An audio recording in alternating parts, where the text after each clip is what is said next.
12 años. 12 años.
Take out.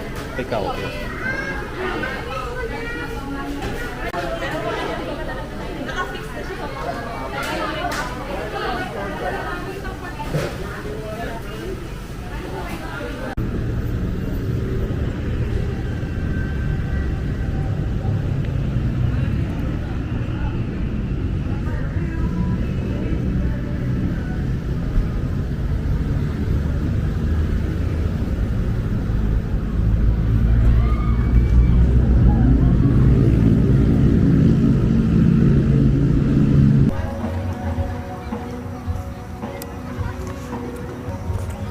Hi guys, welcome to our channel, it's Life Philippines. So it's Wednesday night, it's November 30, Andres Bonifacio Day.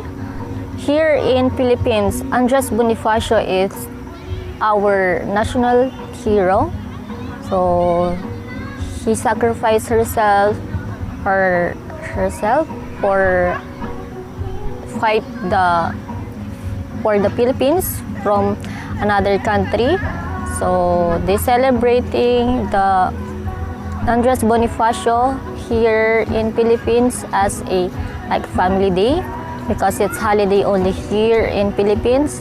Most of Filipino here or Philippine family here, they go to same like Cork or in Clark, and then they need to celebrate with them in a simple way. And most of also worker in company, they go to work because it's double pay, but for government it's don't have work, and for student don't have also work. And right now here in Clark have event, so take a look.